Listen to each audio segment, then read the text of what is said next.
Hello les amis, j'espère que vous allez bien. Alors, dans ce tutoriel, je vais vous montrer comment faire un ping vers une machine. Au lieu de le faire d'une manière classique, comme on a l'habitude de le faire en utilisant l'adresse IP de la machine, on va pouvoir utiliser le nom de la machine. Donc, pinguer à partir du nom de la machine. Je vais vous montrer comment le faire, mais avant tout, je vais vous dire de quoi en fait sera composée mon architecture. Donc, c'est une architecture très simple, composé de deux ordinateurs, d'un switch et je vais rajouter un élément de plus qui est le serveur DNS. Donc DNS, comme vous le voyez ici, ça veut dire Domain Name Service. Très vite fait, je vais commencer ma simulation parce que là, je suis sur Cisco Packet Tracer. Donc, l'architecture est composée de deux machines.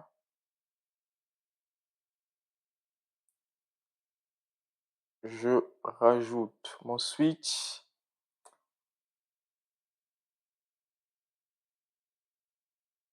Je rajoute mon serveur. Donc voilà, après, je vais connecter ces machines-là. Souvenez-vous de vos cours de réseau. Pour connecter deux éléments de nature différente, on utilise un câble droit. Donc, je prends un câble droit. Par contre, là, je dois supprimer parce que j'ai connecté au niveau du switch. J'ai mal connecté en fait le câble. J'ai connecté le câble vers le port console du switch, alors que je dois le connecter sur le port Fast Ethernet. Donc, voilà. Donc, câble droit, câble droit, câble droit.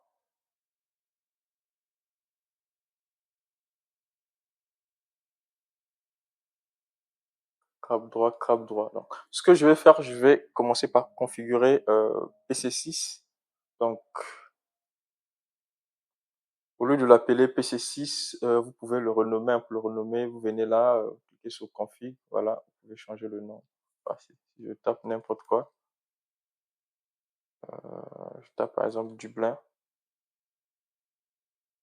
Dublin, voilà. Je ferme. Vous verrez Dublin. Ce PC-là, je peux changer son nom. Je mets par exemple Paris. C'est juste pour vous montrer qu'il est possible en fait de changer les noms des machines. Donc voilà, je tape Paris. OK. Donc je vais configurer ces machines en donnant des adresses IP à chaque machine. Donc, cette machine-là, c'est le 192.168.0.2. Le max de sous-réseau, c'est 255 parce qu'il s'agit d'une adresse de classe C. Voilà. Donc, je vais désactiver ce truc qui vient d'apparaître. Donc, OK. Là, j'ai désactivé parce que j'étais en mode simulation. Donc, je vais configurer la machine Paris. Je viens là. Donc, 192.168.0.3. Même masque de sous-réseau parce qu'il s'agit des adresses de la classe C que j'utilise là. Donc, à partir du PC Paris, je vais pinguer le PC Dublin qui a pour adresse, donc je vais faire un ping 192.168.0.2. Vous allez voir, là j'arrive à pinguer la machine Dublin. Donc c'est ce qu'on a l'habitude de faire hein, en faisant des pings.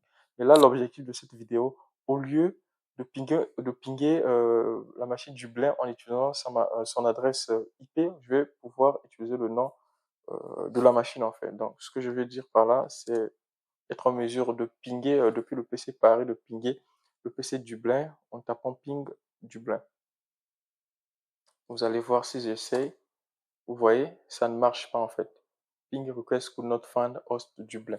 Donc, ce qu'il faut faire pour rendre tout ça fonctionnel, il faut mettre en place un serveur DNS. Donc, le serveur DNS va permettre de faire la résolution entre le nom de la machine et l'adresse IP. Donc, quand on va vouloir pinguer la machine Dublin, euh, depuis la machine Paris va demander au serveur DNS, mais à quelle adresse correspond ce nom en fait. Ce que je veux dire par là, quelle est l'adresse en fait du PC Dublin.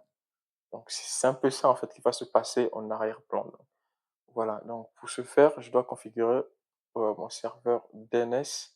Donc, pour configurer le serveur DNS, vous venez là, service, euh, vous tapez DNS, il faut l'activer. Là, ça off, vous l'activez. Donc c'est là qu'il faut dresser la table de correspondance. Donc là, ce que je vais faire, je vais taper nom Dublin, son adresse IP 192.168.0.2. J'appuie sur Add.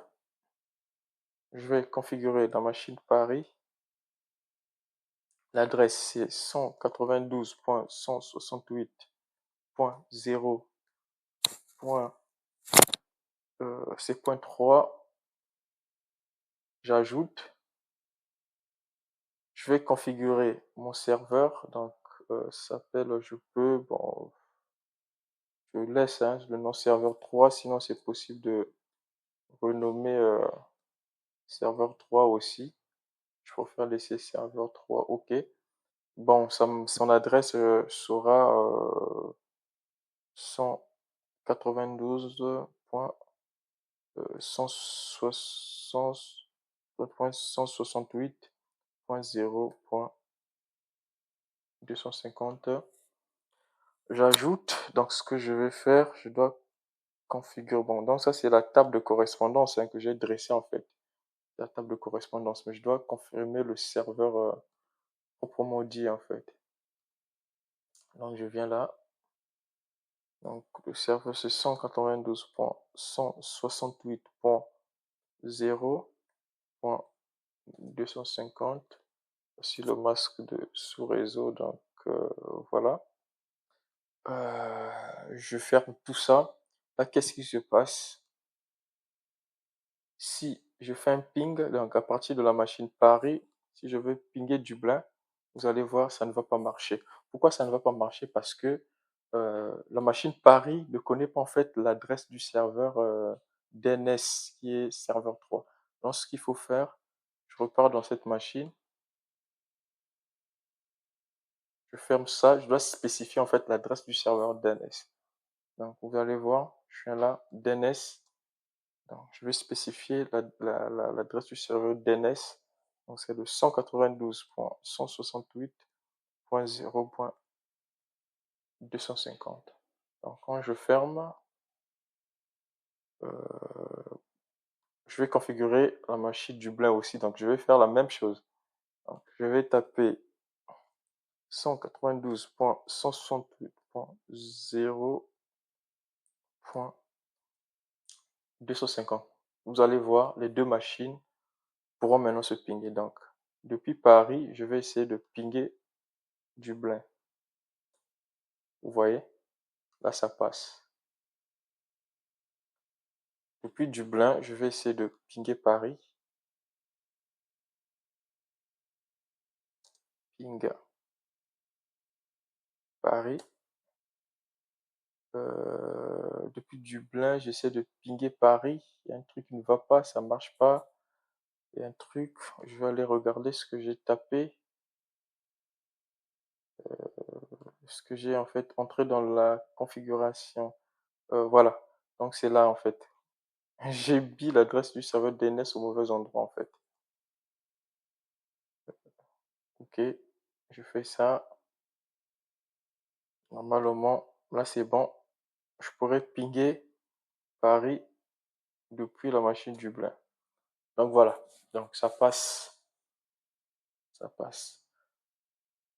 Donc, vous pouvez vous dire en fait à quoi sert ce mécanisme-là et tout. En fait, ce mécanisme est beaucoup utilisé si vous vous rendez bien compte en fait dans la vie de tous les jours. Hein, par exemple, quand vous allez sur un site internet quelconque www. Par exemple google.com ou bien yahoo.fr et tout, voilà. Donc, vous tapez les noms de domaine au lieu de taper les adresses IP du serveur Google que vous voulez atteindre pour qu'il puisse vous envoyer en fait des pages que vous cherchez.